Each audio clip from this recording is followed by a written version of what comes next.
സങ്കീർത്തനങ്ങൾ 139 അധ്യായം. എല്ലാം കാണുന്ന ദൈവം. കർത്താവെ, അവിടുന്ന് എന്നെ പരിശോധിച്ചറിഞ്ഞിരിക്കുന്നു. ഞാൻ ഇരിക്കുന്നതും എഴുന്നേൽക്കുന്നതും അവിടുന്ന് അറിയുന്നു. എന്റെ വിചാരങ്ങൾ അവിടുന്ന് അകലെ നിന്ന് മനസ്സിലാക്കുന്നു. എന്റെ നടപ്പും കിടപ്പും അങ്ങ് പരിശോധിച്ചറിയുന്നു. എന്റെ മാർഗങ്ങൾ അങ്ങേക്ക് നന്നായി അറിയാം.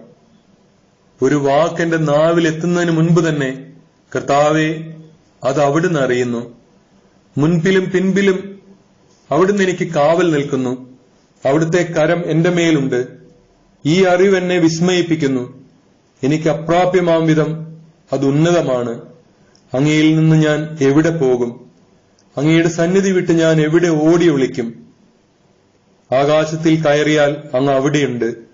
ഞാൻ പാതാളത്തിൽ കിടക്ക വിരിച്ചാൽ അങ്ങ് അവിടെയുണ്ട്.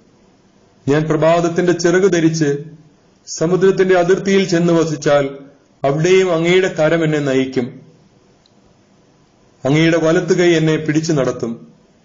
ഇരുട്ടെന്നെ മൂടട്ടെ, എന്റെ ചുറ്റുമുള്ള പ്രകാശം ഇരുട്ടായി തീരട്ടെ എന്ന് ഞാൻ പറഞ്ഞാൽ ഇരുട്ട് പോലും അങ്ങേക്ക് ഇരുട്ടായിരിക്കുകയില്ല. രാത്രി പകൽ പോലെ പ്രകാശപൂർണമായിരിക്കും. എന്തെന്നാൽ അങ്ങേക്ക് ഇരുട്ട് പ്രകാശം പോലെ തന്നെയാണ്. അവിടുന്നാണ് എന്റെ അന്തരംഗത്തിന് രൂപം നൽകിയത്. എന്റെ അമ്മയുടെ ഉദരത്തിൽ അവിടുന്ന് എന്നെ മെനഞ്ഞു. ഞാൻ അങ്ങയെ സ്തുതിക്കുന്നു.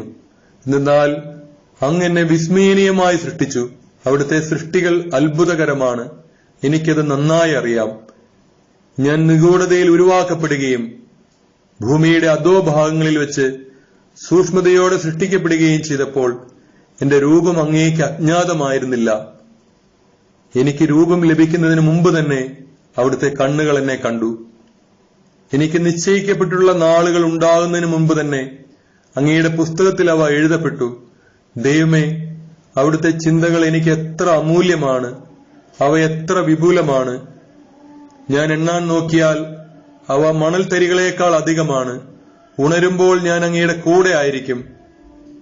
ദൈവമേ, അവിടുന്ന് ദുഷ്ടനെ നിഗ്രഹിച്ചെങ്കിൽ, കൊലയാളികൾ എന്നെ വിട്ടകന്നെങ്കിൽ, അവർ അങ്ങയെ നീചമായി ധിക്കരിക്കുന്നു, അങ്ങയുടെ നാമത്തെ ദുഷിക്കുന്നു. കർത്താവെ, അങ്ങയെ വെറുക്കുന്നവരെ ഞാൻ വെറുക്കുന്നില്ലയോ? അങ്ങയെ എതിർക്കുന്നവരെ ഞാൻ ദ്വേഷിക്കുന്നില്ലയോ? ഞാൻ അവരെ പരിപൂർണമായി വെറുക്കുന്നു. അവരെ ശത്രുക്കളായി ഞാൻ പരിഗണിക്കുന്നു. ദൈവമേ, എന്നെ പരിശോധിച്ച് എന്റെ ഹൃദയത്തെ അറിയണമേ.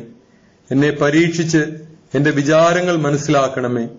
വിനാശത്തിന്റെ മാർഗത്തിലാണോ ഞാൻ ചരിക്കുന്നതെന്ന് നോക്കണമേ. ശാശ്വത മാർഗത്തിലൂടെ എന്നെ നയിക്കണമേ.